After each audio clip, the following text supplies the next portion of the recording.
La vie est merveilleuse, qu'il faut lui faire confiance et croire qu'elle peut nous apporter ce qu'on désire profondément.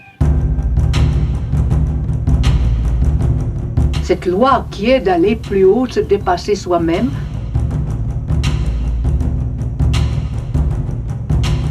Bonjour à tous, je suis ravie de vous retrouver pour ce nouveau format qui me régale. Pour ceux qui me connaissent pas, bonjour, je m'appelle Louane. Moi dans la vie j'adore faire des aventures et des vidéos. Et quand je fais pas ça, j'aime découvrir la vie des exploratrices qui ont fait ça avant moi. Je trouve qu'on parle pas assez des exploratrices qui sont souvent cachées derrière leurs homologues masculins. Et du coup je vais vous parler de la vie de ces femmes exploratrices qui m'inspirent. Aujourd'hui, c'est Ella Maillart.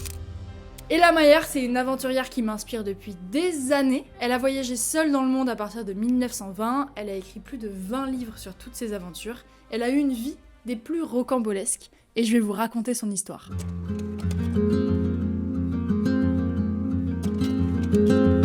Alors comment vous la présenter? Un mot ne suffirait pas. En fait, je peux pas vous dire que c'était juste une aventurière. Ella Maillart, elle a fait tellement de choses. Elle était exploratrice, photographe, écrivaine, journaliste, sportive de haut niveau, guide de voyage, navigatrice, bref, une méga badass du voyage. Elle est née en 1903 à Genève en Suisse, dans une famille plutôt aisée. Alors 1903, ça remonte. Pour vous donner un peu de contexte, il n'y avait pas encore d'électricité dans les maisons. C'était l'époque où on commençait à peine à mettre les premiers compteurs. Donc c'est vraiment, il y a un bail. Et Ella, depuis toute petite, son kiff, c'est de lire des livres d'aventure et d'étudier des cartes géographiques. À la bougie, du coup, j'imagine. Si c'est pas une enfance d'exploratrice, je ne sais pas ce que c'est. Sa mère, c'est une grande sportive et elle l'emmène tous les week-ends au ski dans les montagnes suisses. C'est pas du tout un truc courant à l'époque, mais vous allez le voir au cours de cette vidéo, Ella Maillart n'a rien fait de ce qui était courant pour son époque. Toute sa vie, elle sera guidée par cet amour du sport que lui transmet sa mère et ça va l'amener dans plein d'aventures différentes. Ce qui est marrant, c'est qu'à la base, elle se destinait pas du tout à une carrière de grande exploratrice ou de grande sportive, parce que petite, elle a une santé plutôt fragile et du coup, c'est pour ça qu'elle commence à faire plein de sports, c'est parce qu'elle veut fortifier son corps.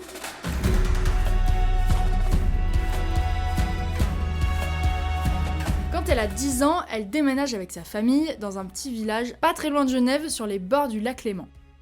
Et là, elle découvre une nouvelle passion sportive, la voile. Elle s'y met à fond, elle fait des compétitions, elle les gagne, et elle rencontre au cours de cet apprentissage de la voile, Hermine de Saussure, qui est une petite fille de son âge qui fait aussi plein de voiles et qui lit plein de livres d'aventure. Elles deviennent instantanément BFF. Alors Hermine, son surnom c'est Miette. Je ne sais pas vraiment pourquoi, je n'ai pas trouvé l'explication. C'est un peu bizarre, mais bref, on l'appelle Miette. Miette, elle connaît très bien la montagne et les bateaux, et pour cause, elle vient pas de n'importe quelle famille, parce que son père, il est dans la marine française, et son arrière-grand-père, ça n'est autre que Horace Bénédicte de Saussure. Peut-être que comme ça vous dit rien, mais cet homme, il est considéré comme le fondateur de l'alpinisme. Sacrée famille. Mes parents m'ont toujours dit tu es responsable de ta vie, tu dois savoir ce que tu veux faire plus tard. Mon père n'était pas content que j'apprenne pas un métier. Il me disait si tu te maries pas, qu'est-ce que tu feras? Je dis je me débrouillerai toujours. Alors pour en revenir à Ella, pour vous donner une idée... Ah non, pas les cloches. Pour en revenir à Ella, et juste pour vous donner une idée du personnage qu'est Ella Maillart, quand elle a 16 ans en plus de la voile et du ski, elle fait aussi du hockey sur gazon avec ses copines, ses gossures. Et puis très vite, elle se rend compte qu'en Suisse, il n'existe pas de club de hockey sur gazon pour femmes. Et là, ça ne lui va pas du tout. Elle voulait faire comme les garçons, faire des compètes et les gagner. Du coup, elle prend une décision drastique. Elle le fonde. Elle fonde le premier club de hockey sur gazon pour femmes en Suisse. Je ne sais pas ce que vous faisiez vous à 16 ans, moi je fondais pas les clubs sportifs de mon pays en tout cas. Quelques années plus tard, en 1922, Ella et Miette ont 20 ans et elles sont toujours aussi copines. Alors quand on a 20 ans, qu'est-ce qu'on fait? On boit des coups en terrasse, on finit sa licence, on passe son permis. Allez, soyons fous. Ella et Miette ne font évidemment rien de tout ça puisque Miette achète un voilier de 7 mètres. Je sais pas ce que vous faisiez à 20 ans, moi j'achetais pas des voiliers de 7 mètres. Avec Ella, elles le retapent toutes les deux et elles partent, pour le kiff, faire une traversée de la Méditerranée, jusqu'à la Corse. Ce voyage se passe très bien, elles rentrent et aussitôt sec, elles repartent pour un voyage encore plus grand. Et avec 2 copines en plus, elles partent toutes les 4, direction la Grèce. En fait, leur groupe de potes, c'est vraiment que des meufs badass qui ont beaucoup de disponibilité. Elles passent par la Corse, la Sardaigne, la Sicile, par Athènes, et elles font tout le tour des petites îles grecques. Pendant ce voyage, elles se régalent. Alors on nous avait défiés en rencontrant cette escadre en Sardaigne. Il nous avait dit « Oh, mais pauvre petite fille, mais vous savez pas naviguer, vous arriverez jamais en Grèce. » À ce moment-là, Ella, elle est passionnée par la mer et les bateaux, et elle veut passer sa vie sur un bateau avec son amie Miette. Et Miette, elle est super chaude, donc elle prévoit plein de voyages ensemble, et notamment la transatlantique. Elle voulait traverser l'Atlantique toutes les deux à la voile pour partir à New York. Comme quoi en 1923 ou en 2023, on a toutes envie d'aller à New York avec nos pépettes. Voilà, on a toutes les mêmes envies. Et figurez-vous qu'elle prépare cette grande traversée. D'ailleurs, Ella a commencé à filmer les préparatifs, comme un peu un vlog avant l'heure, et c'est incroyable de voir ces images. Alors là, j'ai tourné des petits bouts de film sur l'île de Groix et comment nous avons fait la pêche au thon. Malheureusement, et sans mauvais jeu de mots, leur plan tombe à l'eau, parce que Miette tombe malade et du coup elle doit rentrer se reposer. Miette, une fois qu'elle est à la maison, elle fait pas que se reposer pour sa maladie, elle en profite aussi pour se marier. C'est coup dur parce qu'elle a plus du tout envie de partir faire la transatlantique avec sa pote, elle préfère rester avec son cum. Aïe! La pilule est un peu difficile à avaler pour Ella qui avait quand même prévu de passer sa vie sur la mer avec Miette. Du coup, elle décide d'être pas du tout dans l'extrême et d'arrêter la mer et la navigation pour toujours. C'est bon pour vous, elle en fera plus jamais. Pas du tout extrême cette femme. Pour l'anecdote, le mari de Miette, c'est Henri Seyrig, avec qui ils ont 2 enfants, et notamment Delphine Seyrig, qui était une grande actrice, qui a joué dans Peau d'âne et qui a réalisé Sois belle et tais-toi, notamment. You know, and I get incredibly angry and humiliated. Et pour encore plus d'anecdotes, Delphine Seyrig, c'était une très grande amie d'Agnès Varda, qui est aussi une femme exceptionnelle. Comme quoi la famille de Miette, les Saussures, ça ne s'arrête pas d'être une famille badass en fait. De génération en génération, ça se transmet le gène de la badassitude, c'est quand même fou. Fort heureusement, après ce mariage, Ella, elle se laisse pas non plus complètement abattre, parce qu'elle participe aux Jeux Olympiques de 1924 à Paris. Voilà, en toute sobriété. Sa discipline, c'est la voile en solitaire, c'est la seule femme de la compétition et aussi la plus jeune de la compétition. Voilà, évidemment. Quoi d'autre en fait? En fait, j'ai plus besoin de vous le dire, je crois que vous commencez à comprendre à quel point cette femme était extraordinaire.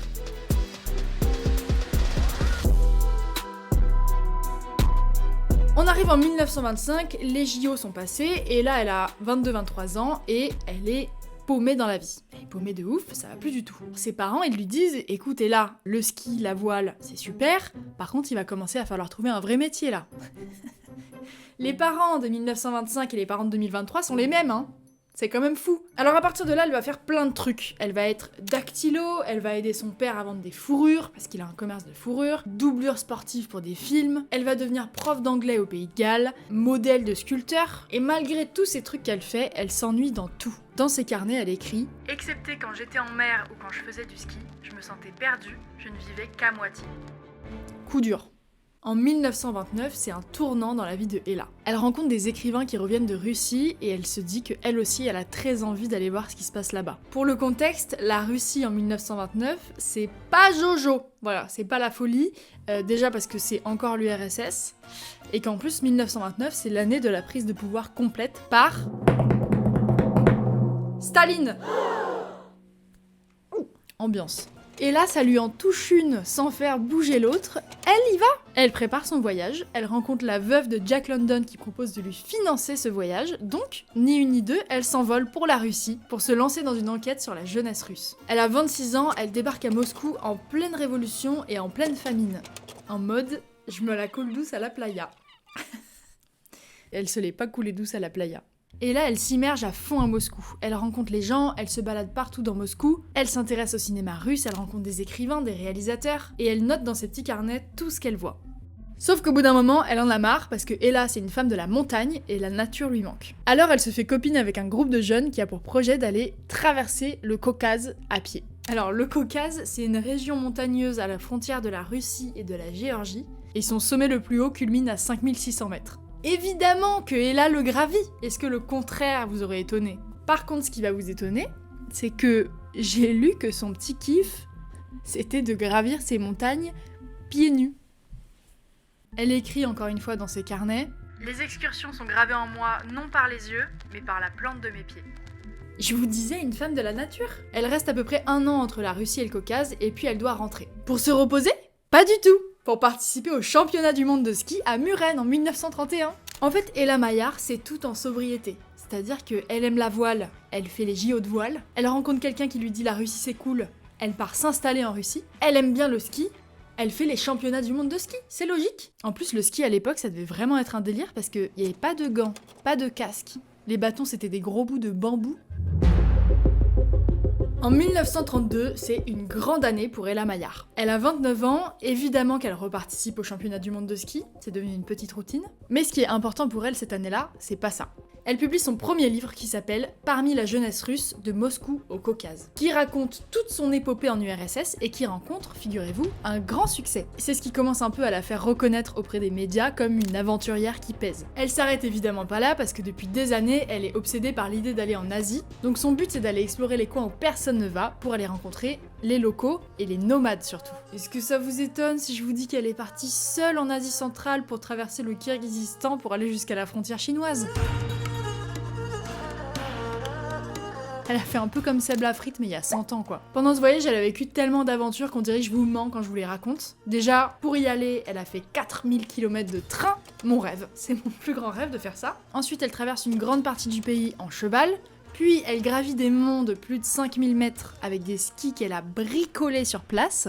Moi, je l'imagine bien prendre 2 bouts de bois, mettre des lanières dessus et dire « Voilà, c'est comme ça que je vais descendre une montagne de 5000 mètres. À demain !» Et elle traverse le désert des Sables Rouges en Ouzbékistan en chameau. Bah oui. Elle rentre en 1933 de ce périple et publie son second livre en 1934 qui s'appelle Des Monts Célestes aux Sables Rouges, qui retrace tout ce voyage. Évidemment qu'elle participe au championnat du monde de ski de 1933 et de 1934, mais ça c'est presque accessoire maintenant.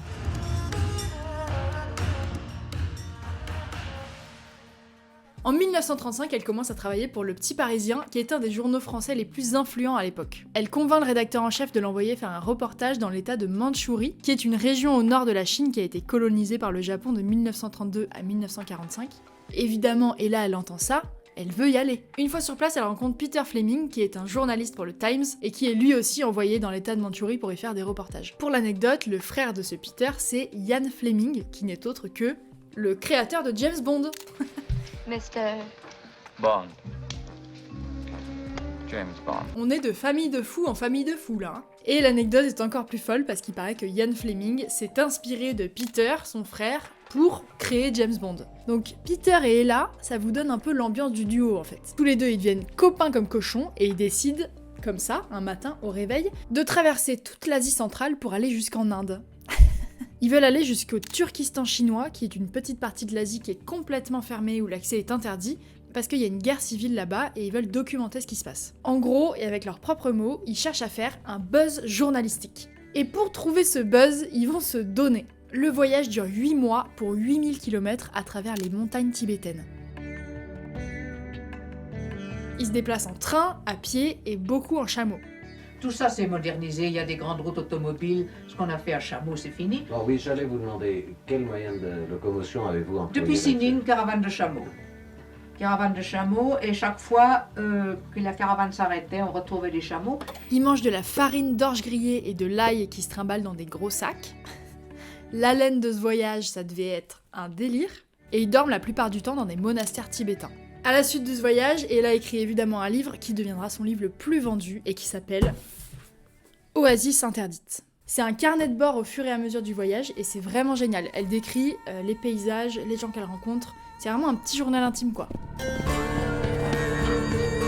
Après avoir chevauché 4 jours, je vois, par-delà la steppe aux herbes dorées, une grande clarté se transformer peu à peu sous le ciel de plomb en une immense étendue blanche. Les eaux gelées de Coucou Nord. Ce qui me fait vraiment marrer dans ce bouquin, c'est qu'elle y parle beaucoup de sa relation avec Peter, et ces deux-là passent leur temps à se chamailler, on dirait Tom et Jerry. Nous vouons tous deux nos loisirs au grand air, Peter à la chasse et moi au ski. Mais après, Peter me trouve trop sérieuse et je ne saisis pas bien l'humour britannique, ce qui est aussi grave aux yeux d'un Anglais que perdre la face pour un Chinois.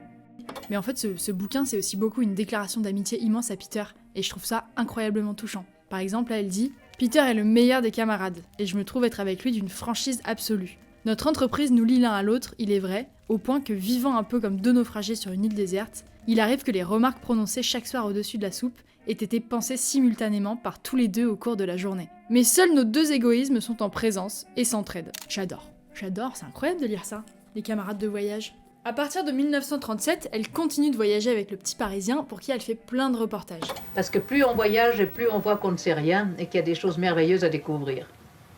Et c'est pourquoi, en 1937, avec l'appui du journal Parisien, je pars pour faire un reportage. Elle va en Turquie, en Iran, en Afghanistan, elle fait plein de pays toute seule et en bus.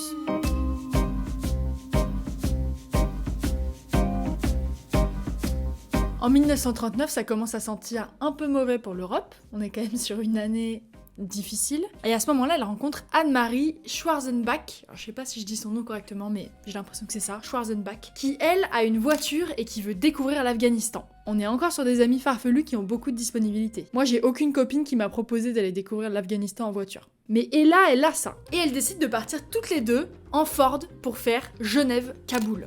L'objectif numéro 1, c'est de fuir la guerre, mais c'est aussi de découvrir des nouvelles contrées et d'éloigner Anne-Marie de son addiction aux drogues. Toutes les deux, elles vivent une aventure de fou que Ella va raconter dans un livre qui s'appelle La Voie cruelle, mais malheureusement, Anne-Marie n'arrive pas du tout à s'en sortir avec ses addictions, à tel point qu'elle décide de rentrer toute seule en Ford en laissant Ella quelque part en Afghanistan.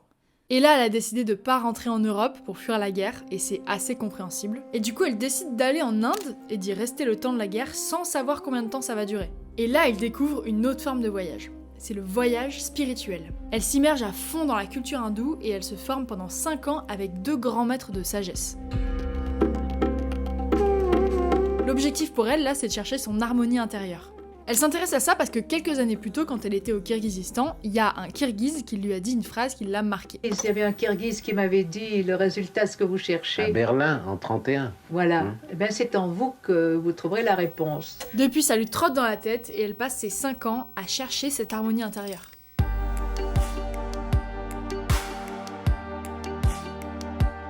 Arrive la fin de la guerre en 1945 et Ella décide de rentrer en Suisse pour s'y établir. Elle s'est rendue compte pendant toutes ces années avec les grands sages que ce qui est important dans la vie, c'est de faire ce qui nous rend heureux. Et elle, ce qui la rend heureuse, c'est le calme et le ski. Du coup, elle se fait construire un chalet dans un village suisse qui s'appelle Chandolin, qui est perché à 2000 mètres d'altitude. Et ça sera à 42 ans, sa première maison, le premier endroit où elle va rester des années et où elle va pouvoir s'établir. Je pense que si on est né à un endroit, c'est là qu'il faut pouvoir accomplir sa vie et son destin. Quand on est Ella Maillard, on n'abandonne quand même pas l'aventure comme ça, faut pas pousser. Et même si elle reste la plupart de l'année dans son chalet à Chandolin, elle va quand même retourner en Inde plusieurs fois pour voir les grands maîtres de sagesse qui l'ont formée. Et en 1951, elle part toute seule 4 mois au Népal. Le Népal à l'époque c'était complètement hermétique, il n'y a aucun étranger qui pouvait rentrer dans le pays. Et là, à cette époque, ils viennent à peine d'ouvrir les frontières aux étrangers. Donc Ella Maillard, c'est une des premières à découvrir le pays du Népal. Elle tombe amoureuse de ce pays, elle publie évidemment un livre qui raconte cette aventure et qui s'appelle Ella Maillard au Népal. Et surtout, pendant 30 ans, jusqu'à la fin de sa vie, elle deviendra un espèce de guide de voyage où elle amenait des groupes de touristes pour venir explorer le Népal avec elle. Et entre tous ces voyages au Népal, elle reste à Chandolin, elle skie, elle kiffe et elle écrit des livres en pagaille sur ses récits de voyage. Elle regroupe des photos, des lettres et elle parle de sa philosophie de voyage qui est portée sur l'humain plutôt que sur les destinations. Je vais vous lire la dernière phrase de son livre Oasis interdite parce que j'ai l'impression que ça résume un peu toute sa vie et que c'est une très bonne conclusion à cette vidéo. Bon, du coup, je vous spoil la dernière page. Désolée. Soudain, je comprends quelque chose. Je sens maintenant, par toute la force de mes sens et toute celle de mon intellect, que Paris n'est rien, ni la France, ni l'Europe, ni les Blancs. Une seule chose compte, envers et contre tous les particularismes, c'est l'engrenage magnifique qui s'appelle le monde. C'est beau, hein? Franchement, moi j'adore. Je trouve ça joli et poétique. Enfin, après cette vie pleine de rebondissements et d'aventures extraordinaires, Ella Maillard meurt en 1997 à Chandolin. Elle laisse derrière elle un héritage plein d'inspiration et d'espoir. Et après sa mort, encore aujourd'hui, il y a des livres, des expos, des films qui sortent pour raconter sa vie. Il y a même une rue à Genève qui s'appelle la rue Ella Maillard. Elle s'inscrit vraiment dans les grandes exploratrices qui ont marqué les imaginaires de voyage du monde entier. Moi, ça me fout des frissons de vous raconter toutes ces histoires. Je trouve ça tellement inspirant. Ella Maillard, c'est vraiment une femme qui a mis la liberté au centre de sa vie et qui a toujours trouvé un moyen d'aller là où elle avait envie d'aller, sans trop se soucier de ce qu'on avait à en dire.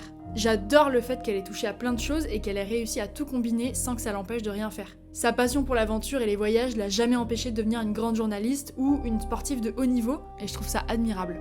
Et surtout, ce que j'adore, c'est qu'elle a tout documenté. Elle a tout pris en photo, elle a tout filmé, elle a tout écrit dans ses petits carnets de route.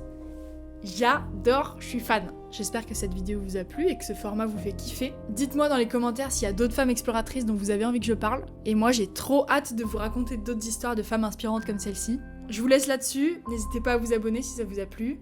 Et je vous dis à très bientôt. Le temps présent est la seule chose valable. La lumière de perception, c'est le présent immédiat. La peau change, les idées, le mental changent. J'adorais les chats, j'adorais les bateaux à voile, etc. Mais tout ça, les émotions changent. Qu'est-ce qui ne change pas? L'inchangeant, ce que j'appelle la lumière de perception. La conscience de soi, être